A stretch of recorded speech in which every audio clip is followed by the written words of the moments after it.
And welcome to the Grill Report here with Charles W. Kim and Nicole M. Wells. We are here today. We are going to speak about a topic where angels fear to tread in these days. We're going to be talking about the Second Amendment and gun control. How's it going, Nicole? It's going pretty good, Charles. How about yourself? Pretty good. Good. So, basically this is the topic that everybody seems to be at everybody's throats for these days. You've got, your pro-Second Amendment people, you've got your anti-Second Amendment people, and then probably a whole bunch of folks caught in the middle that are kind of on middle ground when it comes to this. Neither extreme. But it was interesting because in the wake of the YouTube shooting in San Bruno, California 2 days ago, a reporter actually caught in an interview a witness to the shooting who said that he didn't have a gun, but he wished he had, which is unusual because you usually don't have comments like that wind up in interviews that are published. Usually, everybody's talking about how they were trying to get away or, what happened inside the building, but usually you don't get sentiments like that captured in interviews. So I found that rather interesting. Well, I think it's interesting for a lot of reasons. Number one, a lot of the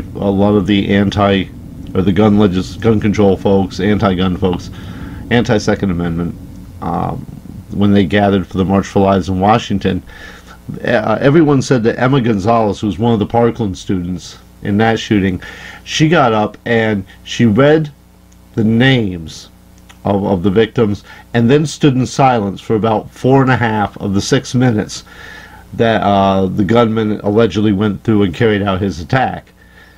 To me, this actually reinforced the case for the Second Amendment and for having armed citizens and had someone been there that could have had access to a firearm, how different things could have been.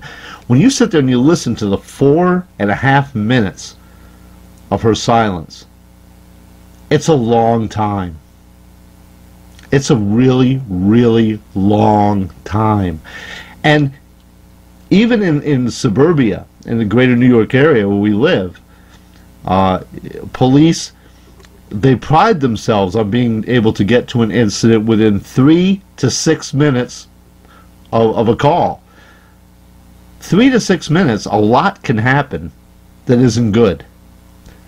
And if someone there had a weapon, the one coach who shielded his students and died, if he had been carrying a gun, he might have been able to take action. They did have an armed security guard there, and Broward County Sheriff's deputies that, for whatever reason, did not go into the building and engage the shooter, and allowed those 6 minutes to take place the way they did.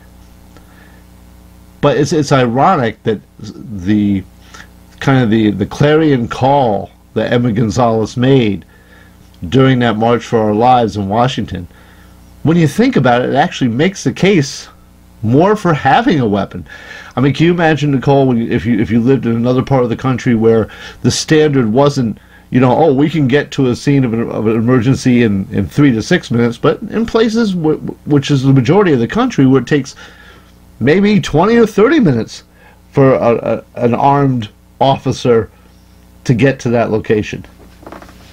Yeah, it's hard to imagine not living on either coast where it's densely populated. You have urban/suburban areas where you have those response times, but most of the country, like you said, is not like that.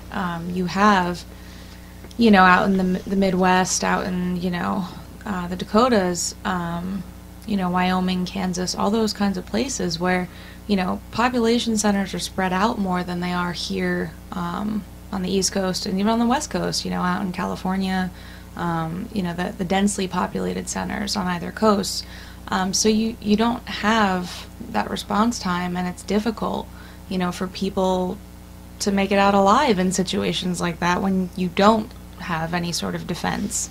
It's not about carrying a firearm just to carry a firearm. It's carrying a firearm to make sure you and those with you are safe and secure. And I think that's hard for people who live in these densely populated coasts to understand, because we're not living that reality. We're not experiencing that sense of taking care of oneself a lot more than I feel like we do here. Here we're very spoiled in a way, in the sense that we kind of have, law enforcement readily available here to help us take care of any sort of incidents that may occur. But everywhere is not like that, and I think it does skew people's perceptions of the reality that other people live. Definitely. I mean, one of the things I've been on social media about and discussing with a lot of folks and debating with a lot of folks, where I come from, everybody had guns all the time. It was a rite of passage in upstate New York, and I'm not talking about the city here. There is a larger piece of New York that is indeed very wooded, very rural, and a very different culture of living than in the metropolitan area. And it's just 250 miles away from the city, along the southern tier, along the Binghamton area where I'm from. And folks there drive around with guns. Growing up in the late 60s and early in the 70s, everyone had a gun on the roof rack of their, had a rack in the back of their truck, and they had their guns on there, shotguns, 30-30s, 30-06s, Unit 22s, you name it. And they're mainly there for hunting purposes. And in upstate New York, a big rite of passage is when you turn 13, you take the hunter safety course, and you get your small game license to hunt rabbits and things. And that is a milestone for most. And at the time, I'm not trying to be sexist, but remember, I did late 60s, early 70s. It was mainly the young men, and it was a badge of honor that you went and you got your hunter's safety course, and you were able to go out and hunt the small game. And then when you turned 16, you got your big game license, you were able to go out and hunt deer. And we closed schools up there on the first day of deer hunting season, because all the students of age were in the woods. And no one was going around shooting up anything. I mean, you used to bring guns to school. There was, some of our schools had shooting teams. After school, you went and you, like a sport after school, you went out and you shot, and it's what you did. And, and you look at the change in that culture. And the thing I would ask is, and maybe you can help me out with this, Nicole, what do you think has changed? I mean, the availability of guns, like I say, everybody had them. We're late 60s, early 70s. Everybody had them. But no one was shooting up schools. What do you think has changed with this recent epidemic, or this thing of school shootings since Columbine? Well, I think the basic thing that's changed is the structure of society. I mean, if you look at the way society was structured back when you're talking about in the late 60s, early 70s, society was very different than it is today. There was more of a structure to it.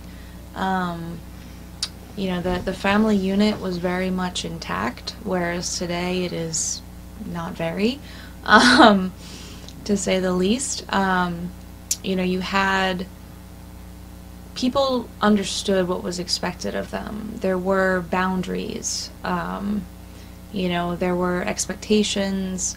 And I feel like each generation since has walked more and more away from that, has strayed more and more away from that. And I think that, the more broken the family unit becomes, the more you don't have institutions in society to guide people through civilized behavior, the more you're going to have incidents like this, because there's nothing to tell people how to behave. There's nothing to tell them how to act. There's no sense of what's expected, that this is not acceptable behavior, that you don't vent your frustrations or your your anger towards someone by taking a gun and shooting people at a school or a movie theater or whatever the arena is.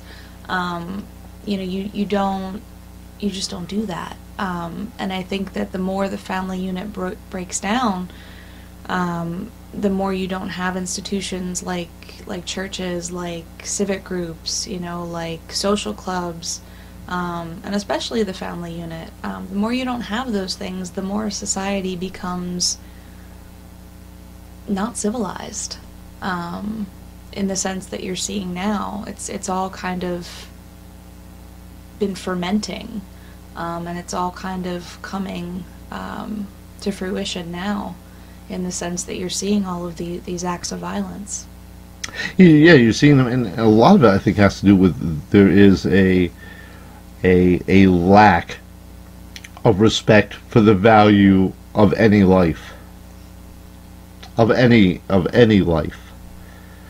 And when people don't value or show compassion or humanity to another human being, I think we're in a very dangerous place.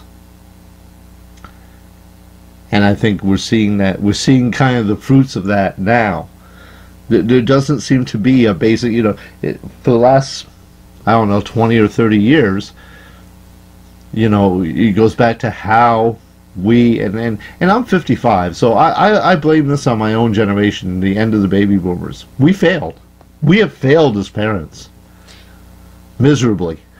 Well, I think that failing perhaps came from a well-intentioned place. I mean, I don't think anybody of the boomer generation woke up one morning and said, well, golly gee, today is a good day. We're going to fail a whole generation.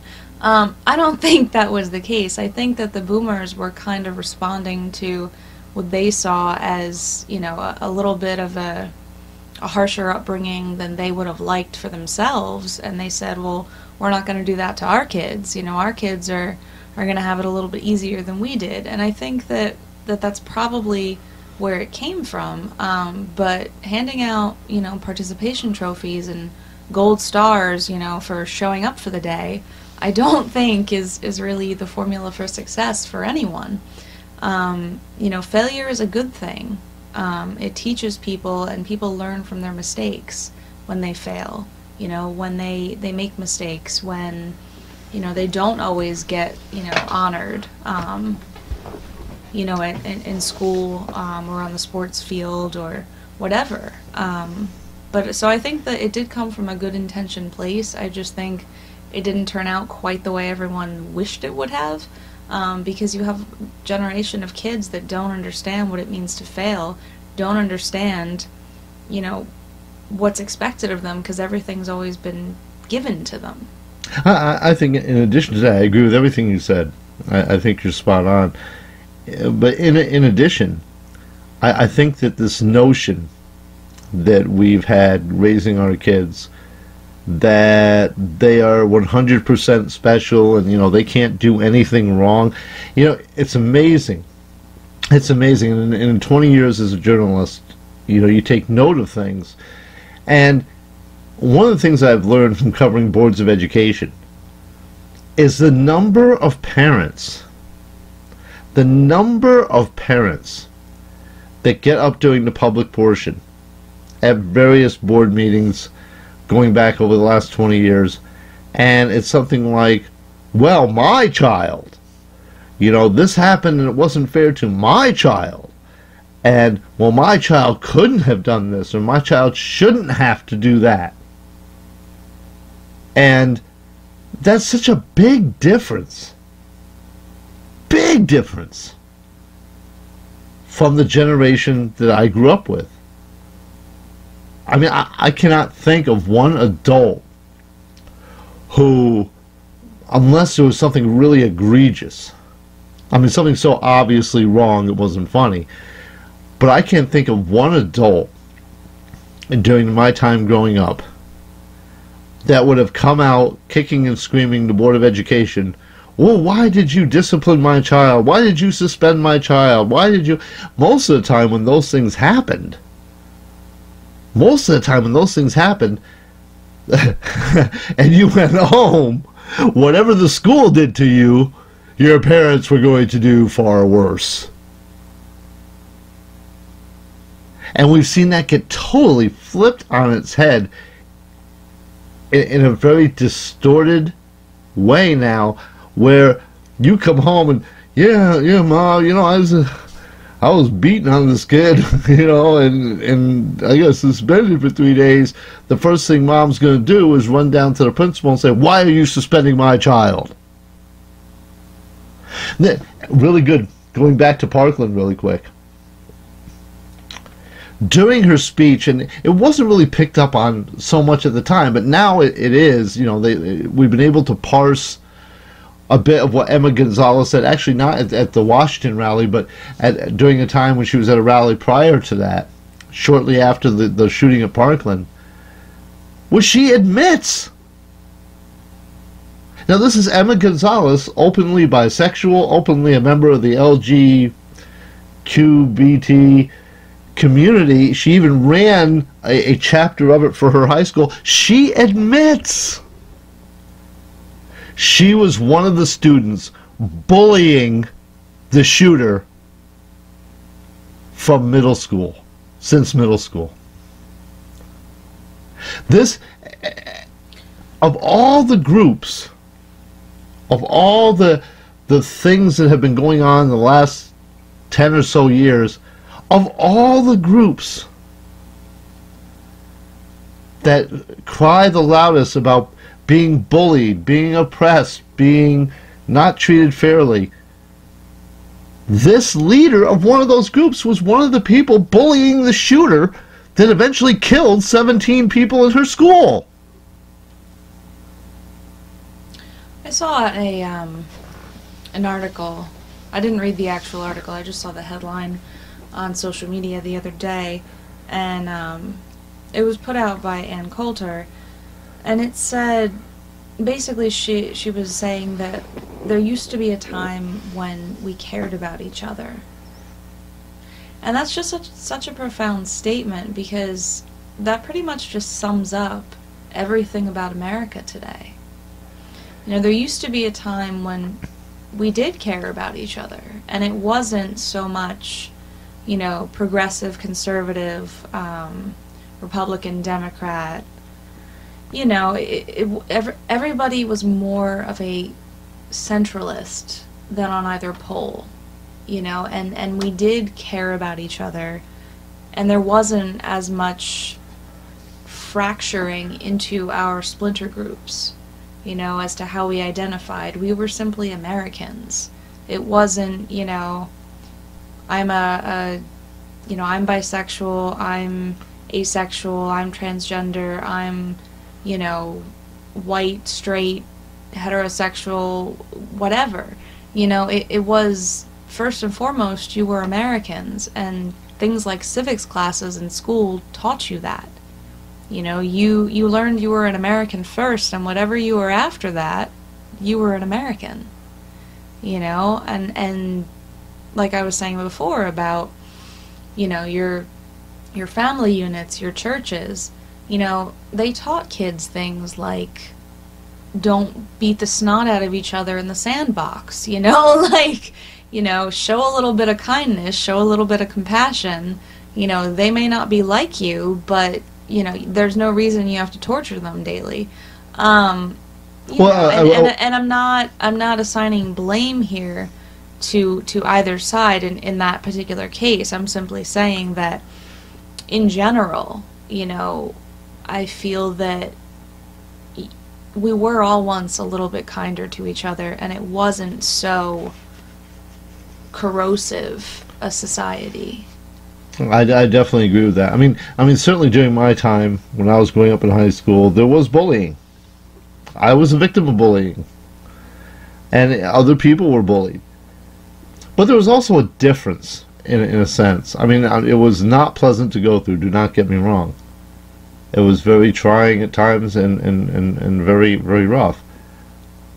But there also was a sense of community where even in school, if there was a kid that was getting picked on for whatever reason, if somebody outside of that community tried to pick on that kid, you know, we would all be the first to stand up for him. You know, it's kind of like you have a brother or sister in your house and you pick on your little brother or little sister. But if somebody from the outside tries that, you know, they're in trouble. I think we've lost that. I think that sense of we are all in this together, and yeah, we might pick on each other, or we might be this or that, but in the end, we all pull together. One of the best examples I can think of, and this happened right about the time I was born. I mean, I don't remember it firsthand because I was only 11 months old, but from my parents, you know, and the video and written record. I mean, John Kennedy was not the world's most popular president in 1963. He had issues. I mean, he went to Dallas because politically he was in trouble there for the 64 election. So he went down there with his vice president, Lyndon Johnson, which was somebody he picked in order to pull votes from the South. You know, and I mean, there were circulating posters around there wanted for treason with John F. Kennedy's face on it, for a variety of stances that he took on a variety of issues. Yet, when he was assassinated in Dallas on November 22nd, 1963, the entire country came together, much in the same way we did it in 9/11. How we came together despite political, and we had just gone through one of the most contentious and troubling and disconcerting presidential elections in our history. With Bush Gore in 2000, where the Supreme Court eventually got involved, and you know, kind of turning the tide into how that election went. There were a lot of people who hated President George W. Bush. Now, this I'm talking about before the Iraq War, and you know, the Bush's second term. Obviously, you know, the public opinion of him dropped dramatically, but certainly in the days right after 9/11, the entire nation was behind our president and our flag and our country, and we were unified and we were all together. You know, the funny thing is during that time, a lot of people said that as time passed by, that people would forget, and that sense of patriotism and unity and everything that we felt in the days immediately following 9/11 would go away. And we all thought that was crazy because we had never seen anything like 9/11. We had never seen an attack like that. And it brought us together in such a powerful way, yet... Well, we had never seen it, except we had. It's just our generation hadn't. Very good point. I mean, you know, the generations, for the most part, I mean, I'm sure there are still survivors that meet, you know, periodically, but for the most part, most of the living generations did not witness Pearl Harbor. You know, that's probably the closest thing that we had to 9/11, and not many of us were there. You know, as the years go by, the number of survivors dwindle every year that meet, you know, at Pearl Harbor. So probably in living memory, this is the only thing we have to hang on to in terms of unity as a society. But, I mean, Pearl Harbor was technically the first attack by a foreign entity on American soil. Well, since 1812, since the British came over and burned down the White House and such. Since the original attackers, we'll just say that. However, but we've since made up and made friends, and now we have a very special relationship with England. Really? I don't really know that we can call it Great Britain anymore, seeing as how Brexit happened. It's just England now. But I don't know. I really don't. I really don't think that Theresa May is going to invite President Trump to her family's weddings or anything. Well, maybe not. But we have yet to see the guest list for Meghan Markle and Prince Harry, so who knows? That'd be huge. Stay tuned on May 19th. But yeah, I mean, that was the first real instance of the country pulling together like that, and I think it's harder as we go on to pull together like that because we are so fractured in terms of how we identify. Everything today has become identity politics, and you know, apparently supporting the Constitution and the Second Amendment plays right into that. There are people who support the Constitution and the Second Amendment, and there are people who think that the Second Amendment is an antiquity that needs to be disposed of.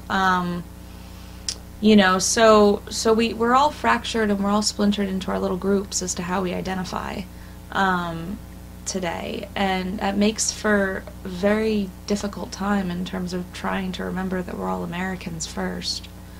And I think that's a very good point, and I think it's a very good segue and a very good tease. We're going to step back for a couple minutes, play some music for you, and then we're going to come back on the other side, and we're going to exactly go into the Second Amendment because it's important. You know, it's a big part of this discussion, especially when it comes to gun control or gun legislation, and as to what that means. And I think a little bit of context needs to be added before we go real crazy on this and decide, oh, we need to repeal this. We'll talk about that more on the other side. Stay tuned.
And welcome back to the Grill Report. This is Charles W. Kim here with Nicole Wells, and we are dealing with the Second Amendment, gun control, and related issues. And we left off, Nicole, you were talking about the actual Second Amendment itself before we went to break. Yeah, I was just saying that I think that the Second Amendment is such a touchy issue today, especially because of all of the mass shootings that have occurred throughout the country. But I think that it's a touchy issue because it speaks to people's basic desires of being able to protect themselves and their families in areas of the country where they're pretty much all that stands between, you know, them and harm to themselves or their families.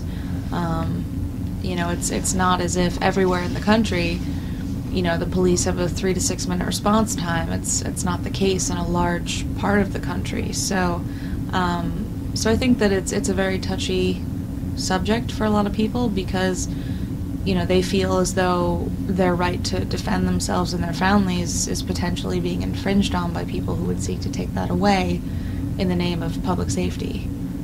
Well, there is of course that famous quote by Benjamin Franklin that anyone who gives up part of their liberty for security deserves neither liberty nor security.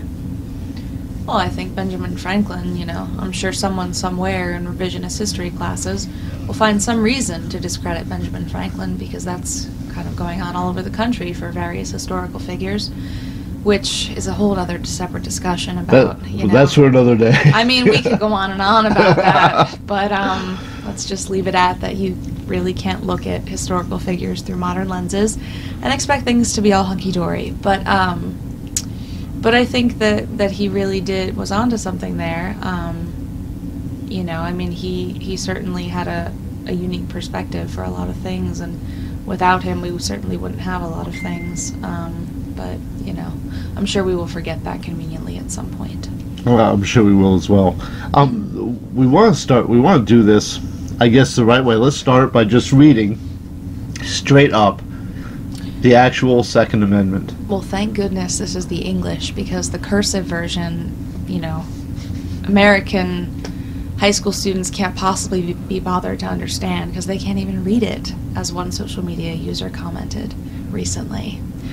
I know, it's amazing. Now, I will tell you again, being as ancient as I am and living in the time I did, penmanship was never my strong suit.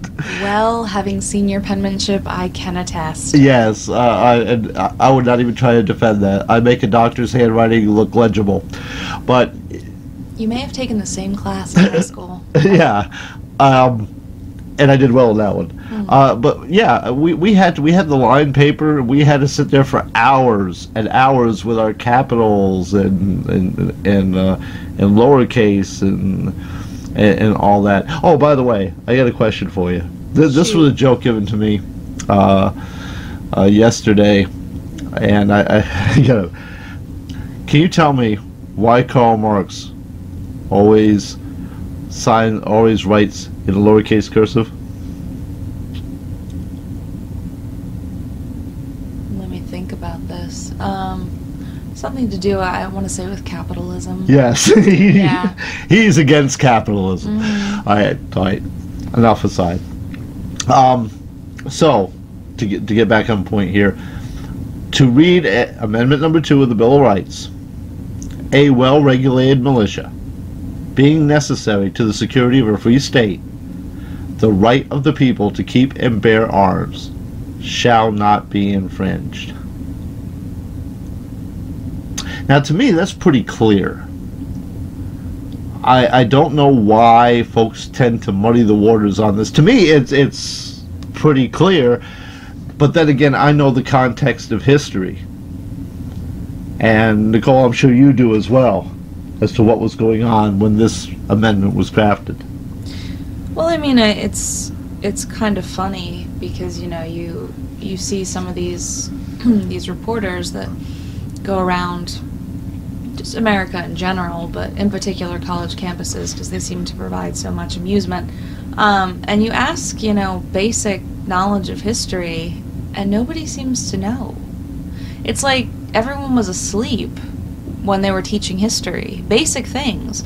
So, we're going to have a refresher for those who might not know, but yes. The reason the Second Amendment was and is so important is because they had just got done fighting a war for their liberty, and they weren't about to have it infringed upon by any sort of government that might, in the course of history, become tyrannical yet again. I mean, if you look at it through that lens, these are people who had risked everything from the neck up, okay? Everything. Their life, their livelihood, their freedom to move about, without being shot on spot as a treasonous traitor. These people, with all of their foibles and their flaws and their shortcomings, as I'm sure it will be pointed out, they had risked everything to establish a new state from a government that they felt was oppressive. And, so they could certainly well see the process happening again, the cycle happening again, where, this government that they worked so hard to establish becoming a tyrannical government that was not with the wishes of the people, that did not have the people's, best interest at heart. And so they wrote in there a safeguard. I mean, it's awful hard as a government to oppress a people that has a way of fighting back, that has a way of pushing the reset button, should, the government become an oppressive state.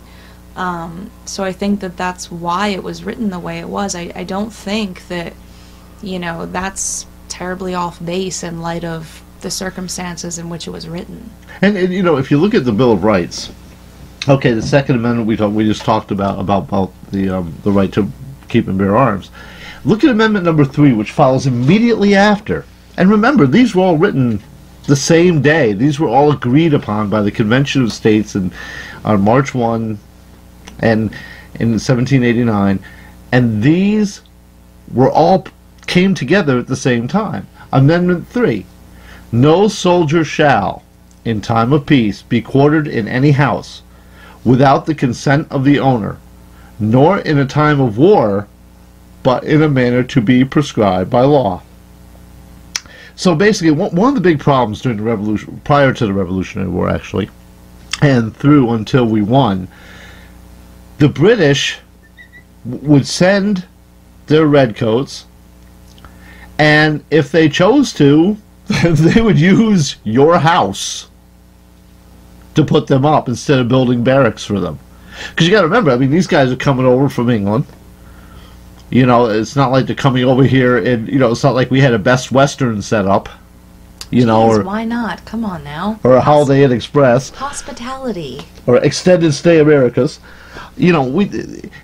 These folks, they had a choice that they could either come over and build them barracks for them to quarter in, or a little easier way, hey you colonist, you're taking us in tonight, or for the week, or for the month, or for however much time, and what are you going to do? They got the guns, they got the bayonets, they have the authority of the King of England. What are you going to do? Not a lot. And if they decide they want to come into your house and eat the food, and you have to remember, back in back during the Revolutionary War, it wasn't just like, oh yeah, well, boy, we're running low on eggs, or we're running low on chicken. We'll just run out to the nearest ShopRite and grab us some more groceries. Oh, it's got to be more fun than that. We got to make a Target run. Yeah, and you couldn't just do that. These families in that time, your provisions that you got for yourself and your family and you put away, they had to carry you through the winter, or you died. Or you died. So to have members of an army come in, soldiers, and eat up your provisions, and who knows what other things they may do. I mean, they rape your wife, rape your daughter, whatever, pillage your house. What are you going to do? They're armed. They have the authority of the state. What are you going to do? That is what was happening. That's why there's an amendment to the Constitution that says no soldier shall, in time of peace, be quartered in any house without the consent of the owner, nor in a time of war, but in a manner to be prescribed by law. Martial law, basically. And there isn't really anything today that would stop the U.S. government at any point in time, if it so chose to say, okay, we declare martial law. And we're going to have soldiers staying in people's houses because we can't build fast enough to quarter them. Although today does not really hold true as much as it did then. But still, that amendment follows directly under the Second Amendment, because if you have a gun and you have the right to have a gun in your home, and that's one of your citizenship, inalienable God-given rights to defend you and your property and the people and your family, it's a lot harder for a soldier to come in and take over your house when you're armed. It's a lot harder for a soldier with the support of a state, foreign or domestic, to come to your home and destroy your security and your safety. And look at Amendment 4, which follows 2 and 3.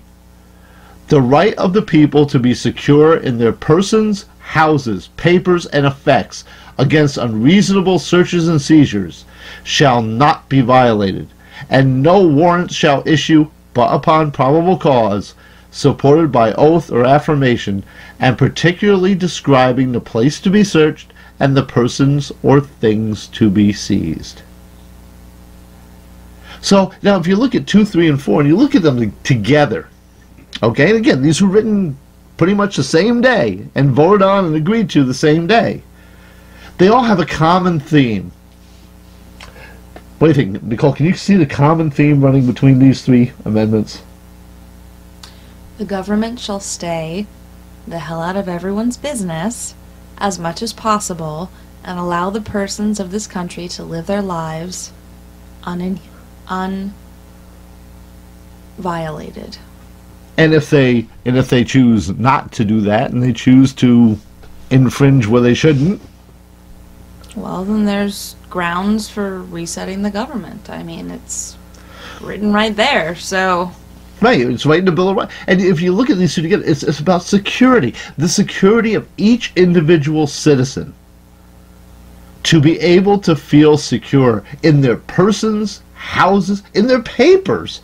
Boy, we could go on the whole thing on that and, talk about Facebook and stuff. Well, that actually would be a really interesting discussion, because I don't know if Facebook would be, and Twitter, Instagram, if all of that would be constituted as papers. That's very interesting, actually. Well, papers at the time, that would be your writings, your... Well, yeah, I mean, I understand that. Your business. I just find that interesting as to how that would be translated legally today. But anyhow... Well, we'll have to do a show on that. That would be a good one. That should be a really good one. It would be very interesting. But going back to this, everybody, or not everybody, but a large group of folks say that this is obsolete. Oh, the United States government, they would never turn on their own people. Why not? It's happened around the world. Various governments in various times. Does Germany ring any bells? I mean, that's number one. I mean, it's not unheard of for a government entity to turn on its own people. I mean, look at, in modern day North Korea, starving its own people, and feeding them all kinds of lies and propaganda, and starving them, depriving them of basic nutrition. I mean, it's not so out of the pale, and people that sit there and implicitly trust the government from cradle to grave, I have to wonder why they think that any sort of safety or security is guaranteed to them by the government. Governments are made up of men and women, but I'm using the term men largely as the race of men. You better be careful with that. Just to make sure that we're not, bothering any sort of feminists. But anyhow, men and women make up the government, and they have their own agendas that motivate them. And that was what the founders were trying to safeguard against with these amendments to the Constitution. Well, I think another thing, too, is that something that a lot of students, even in college today, are not very familiar with. And they go in, if you read the Federalist Papers. The Federalist what? The Federalist Papers. The what? Now you're being snarky. The Federalist Papers. If you read those in connection with our founding documents, the writers of those documents, through the Federalist Papers, make the case over and again. We've got to be careful here, guys. Even in this thing that we created, that we're creating with the best of intentions and with the best forethought that we can come up with, this can be corrupted. this can be distorted. And one of the big things, now, of course, since the election with Donald Trump and Hillary Clinton, should we get rid of the Electoral College? This is a perfect example. The reason the Founding Fathers came up with the Electoral College, twofold. One, and it's very true, that certainly the education system was not quite what it is today. And there were a lot of folks during that time that did not have a really solid education. So these electors who were appointed by the state legislators, and voted by the people, they were, kind of the educated upper end of the population. So in case, and one of the big things they say in the Federalist Papers is they wanted, our government moves very slowly, plods along on purpose, just so there aren't knee-jerk reactions and knee-jerk policies that put us down a bad road that is in violation of the basic tenets of our nation. Our system is designed to not get so much done. Just because when you do something like that and you kind of throw out the baby with the bathwater, that's what can lead to bigger problems down the road long term. And the Electoral College is a very good example of that. First of all, in order to become President of the United States, it's actually a two-process thing. The people get to vote. The masses have their say. Okay? Well, the ones that turn out on election day. Yeah, the ones that turn out. The ones that actually educate themselves on the issues and who stands for what and why you should vote for them and vote for the issues and not identity. Those actually are the ones that vote. Not everyone, but maybe about half if we're lucky. If we're lucky. If we're lucky. And so they turn out and vote, and then they pick someone to be president. Now, if you were going to go with just the popular vote, Hillary Clinton won the last election by 3 million votes. But that's not the way it works. And oh, by the way, everybody knew the rules going into this. So the hand-wringing and pearl-clutching post-election, oh, it should never have been, we should get rid of the Electoral College. No. Because everybody would have campaigned differently. They would have stayed in New York and California and Texas. But why is that fair to the rest of the country? Exactly. That's point number 2 as to why the Electoral College was formed. The Electoral College, in order to win the presidency of the United States, you have to win more than half of the states. You have to win, it's electors, which are based on your number of your senators and congressmen, and that's how many electors you get. But you have to win a majority of the states to become president of the United States, not just the majority of the popular vote. Because, as we saw, if you took away California, just the winning margin that Hillary had in California and New York, if you just take away those two, just the winning margins, she loses the election. I think between both states, she was up 4 million. You take that away from those two states, she loses the popular vote. And so if we were going to do it just based on the popular vote, then we might as well just have California and New York vote, and whoever wins, wins. The rest of the country, who cares? Flyover, as they say. But the reason our founders did what they did was to make sure that whoever was representing our nation had a mandate from a majority of the states connected to this republic and to this union. Now, just because you don't get the outcome you wanted doesn't mean you throw into the trash the whole system.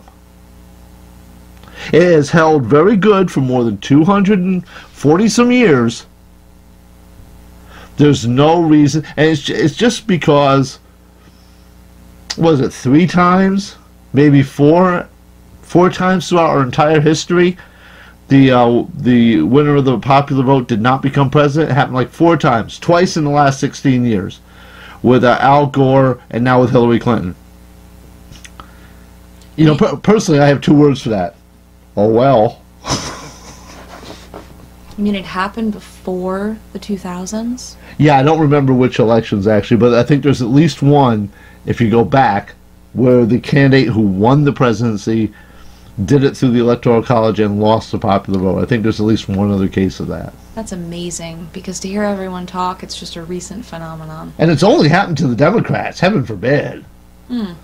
That's probably because when it happened initially, there were only Whig parties. It wasn't a Democratic Party. I smell a conspiracy. But anyway. A vast Whig conspiracy? A vast right-wing conspiracy. No, a Whig conspiracy is coming 200 years it took it to happen. Huh. Those Whigs, they were forward-thinking. Right out of business they were. But anyhow. Okay, so, but the Federalist Papers make very clear, and they make the point over and over again, if you bother to read them. Well, therein lies the dilemma. I mean, how long are modern people's attention spans? I mean, look at all the social media platforms. Just look at them. I mean, mine's the generation that started Schoolhouse Rock. Maybe we need Federalist Papers Rock or something for... There's an idea. Who are those Schoolhouse Rock people? Because we should really contact them and get on this. I'm surprised they didn't actually do Federalist Papers Rock. Maybe that's an idea to come up with here. You know, we should do something with that. My rule is bad. It will make you sad. I think we should really look into that. But we need to find those people. Anyhow. But in the Federalist Papers, they talk about the fact that a nation can totally mess itself up and totally go down bad paths regarding individual liberty if you just go by the knee-jerk reaction of the moment. Because things happen, and like in the case of Parkland and the debate over gun control in the last several years, you know, the 2 most horrific, of course, Sandy Hook and Parkland. Well, in terms of school shootings. And Columbine. School shootings. The school shooting. There are others. Well, I mean the fact that the children were victims. Yes. I think probably that's the most horrific of any of the, you know, the Pulse nightclub, they were pretty much adults. San Bernardino, pretty much adults. YouTube, pretty much adults. But, well, nobody died in YouTube. But, Las Vegas. How could I forget Vegas? Well, that had the highest body count. But I think probably, you know, for most people, they would look at the children being killed as more horrific. I think it's hard to say. Well, anytime you lose a life, it's horrific. It's I mean, you know, not trying to minimize. No, absolutely. Any of the events. I'm just saying that I think it would be tough to say, and it would depend on the metric you're used to measure. But certainly, those 2 pull at the heartstrings, I think, of most Americans, probably even more so. Probably. And I mean, unless you were there, you know, and experienced it, in which case I think that particular one would pull at your heartstrings a little bit more because you were there. Yeah. But no, I understand what you're saying. And oh, by the way, you know, through all this, we got to say, you know, the survivors at Parkland have every right to make their opinions known and for their voices to be heard. Oh, absolutely. That's guaranteed in the First Amendment. That's guaranteed in the First. And my question to those who would like to see the Second Amendment repealed. First of all, by the way, when it comes to gun control, everybody out there who is looking for gun control, ban on any kind of weapons, it's actually really easy. You don't have to go through the song and dance and blame the NRA and blame this and blame that. If you have enough people behind you, all you have to do is pass an amendment to the United States Constitution repealing the Second Amendment. You get a number of legislatures to vote that way. You get it ratified and passed, and you get it passed by 3/4 of the states. And it's a done deal. We did it with Prohibition. There was an amendment to the Constitution that outlawed alcohol. Several years later, oops, bad idea.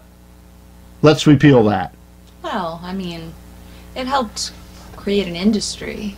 Look at NASCAR. Al Capone.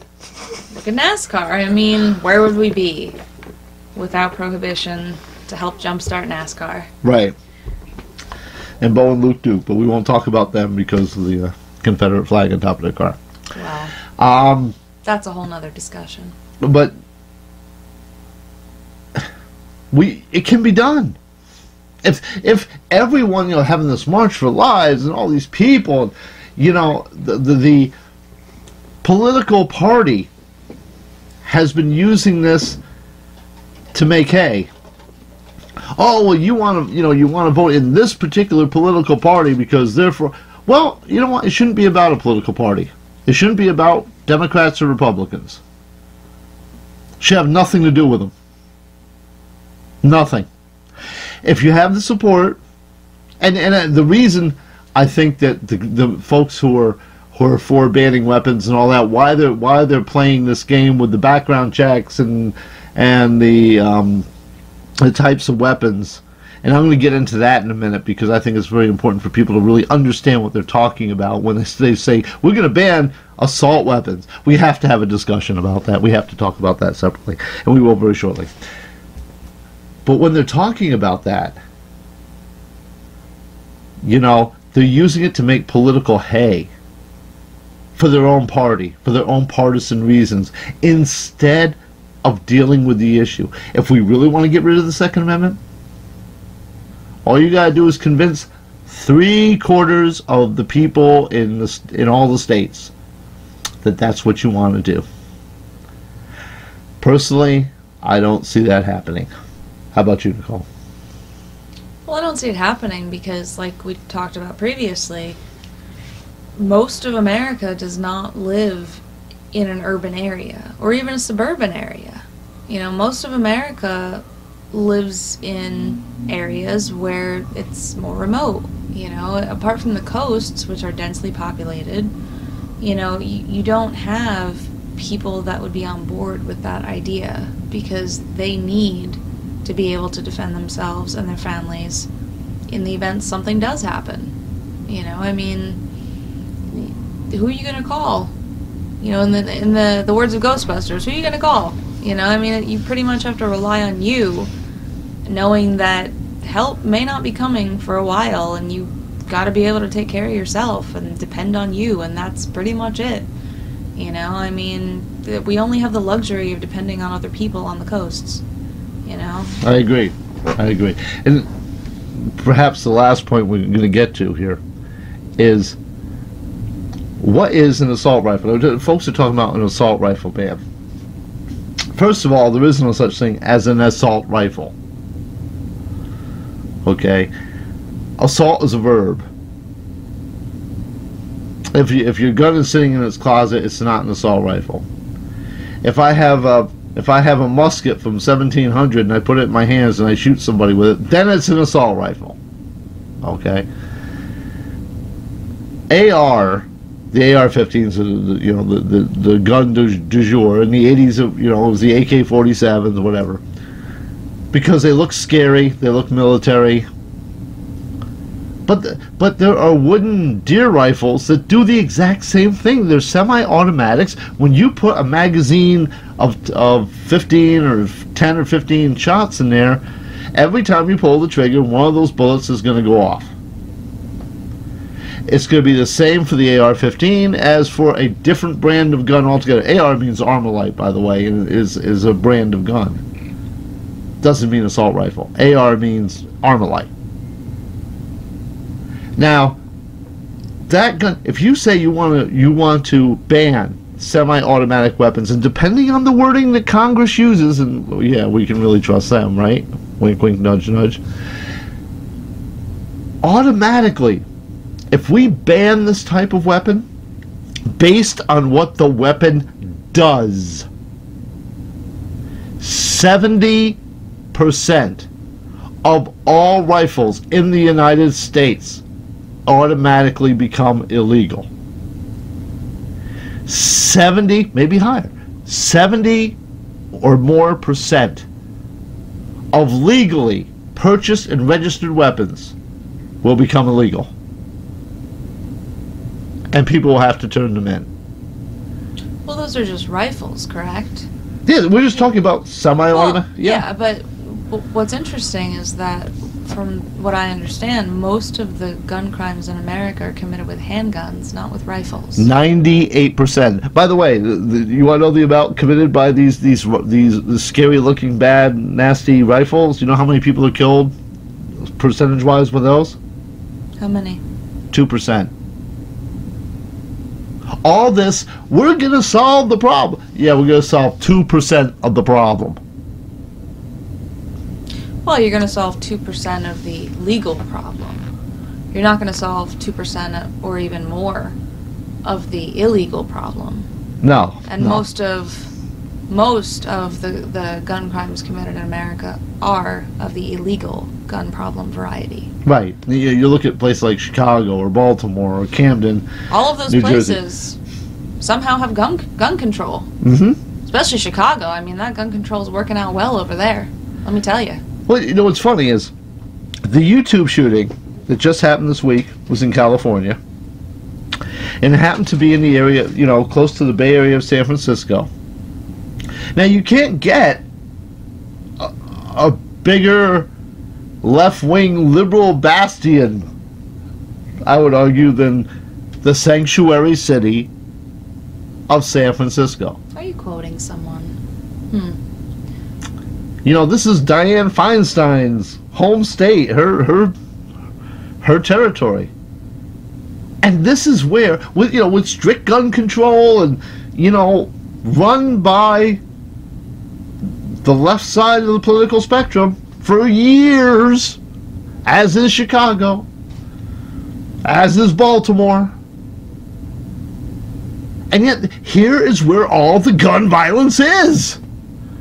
Now in Chicago, people go across the border to Indiana and buy their guns. And then I really don't think in the south side of Chicago they're buying guns. Probably not. I don't even think most of those people can get to the state line on a daily basis. Okay? It's doubtful. These are not socioeconomically mobile people. And if you've ever spent a day in your life when you haven't had $5 in your pocket, getting around can be a challenge. Even to go 4 miles up the road. I think it's safe to say you're not hailing an Uber. Yeah, you're not hailing an Uber or Lyft to go buy guns across state lines to come back and commit crimes. That's an awful lot of planning, too. I mean, if you think about it. Yeah. To those that do, but the thing is that all these arguments that are being made, when you look at them in the so we're going to go crazy about this thing with we're going to ban 70% of the rifles that people across the country own to solve 2% of a problem. Let me say that again. We are going to ban, effectively, 70% or more of the rifles in the United States of America, which are semi-automatics, to solve 2% of the gun violence problem. And oh, by the way, half of the gun deaths annually, suicides. They're not something where somebody's going out. The only thing people are doing is shooting up themselves. Well, and that goes back to the mental health. And that goes back to mental health and other issues. It's not the gun, it's whoever's got their finger on the trigger that's making these decisions. And the value, respecting the value of life, whether it's yours or someone else's. But the thing is that half of whatever number you want to espouse for gun deaths, I mean, over the last few years, out of the population of 350 million, like 400 people have died because of gun violence. because of these kind of mass shooting events over like the last decades or whatever. 400 out of 350 million people. Between 9 and 11 teenagers die every day in the United States of America from texting and driving accidents. 9 to 11 teenagers die every day in the United States due to texting and driving accidents. Should we ban cell phones? Should we ban cars? Should we increase the age to get a driver's license to, well, they say insurance companies won't even consider you like, the best rate until you're at least 25, because then you're the most mature. Should we raise the driving age to 25?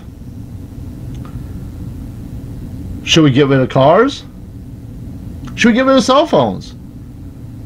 Well, we're going to save more lives.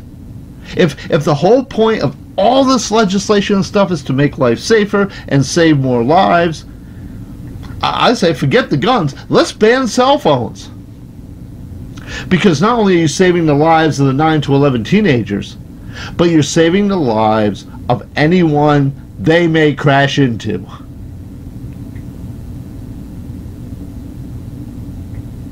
What do you think, Nicole? I think you kind of have to draw the line somewhere. I think that it's a slippery slope, and you start down something, like we were talking about with baby boomers, best of intentions, raising a generation the way that they were raised. But I think that, you start down that path, and it's just going to descend into lunacy. Where does it end?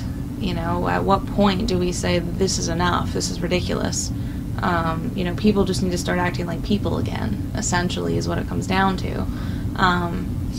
And I thought it was interesting when you were talking earlier about the how people view other human lives today and the value people place on human lives. And I know all of our people who may listen to this out there, I know they're not all going to be of particular religious persuasion. However, being Catholic, there is a document called Humanae Vitae. It's an encyclical that was written by Pope Paul VI, 1968. Have you heard of it? No, I haven't. Okay, well, basically, it was discussing artificial birth control. And in it, he had said that artificial birth control was not the route that humanity should go down, because it would do a number of things. Among them, it would decrease the value people place on life. The sanctity of human life would not be seen as such by people, because it would devalue and commoditize human life. And I think it's very interesting, because that's pretty much where we're at with the way that people view other people. It's not, so much a gift of another human being. It's, what can you do for me? Like, how are you going to help better me? What am I going to get out of you? And that's kind of where we're at with society, and I find it just very interesting that, perhaps that is playing into the culture exactly as he said it would. I know there's people who don't believe in Catholicism, in organized religion at all. Being a believer myself, I think that that's very interesting to bring up to this discussion, as to how people see other people and how that plays into, these acts of violence toward others. I think you make a very good point there, and we could. I think we need to do a whole nother show on that. There are a couple issues there, I think, that tie in, that need to be discussed on their own, including abortion, the right to choose. Oh, that's definitely a whole nother show. That's a whole nother show. I mean, that's on par in terms of the fever pitch of arguments on both sides. I mean, right now, that's perennially, a argument that people have, but when people have it, it's as fever pitch as the argument about the Second Amendment is right now. So definitely that would be a whole nother show, because you could go on forever on both sides playing devil's advocate, regardless of what side of the argument you're on. Well, maybe we'll take a look at that for a future show. But that's going to actually be, that's all the time we got. Wish we had longer. That's it for us for tonight. So stay tuned. Remember to see the Grill Report. We'll have our shows on the radio here. And also we'll have podcasts available on our YouTube channel or our Facebook page. And please, feel free to respond, comment. We'd like to know what you think, whether you agree with us, disagree with us. Please let us know, and we will do our best to get back to you. So until next time, this is Charles W. Kim and Nicole M. Wells, and we'll see you next time on the Grill Report.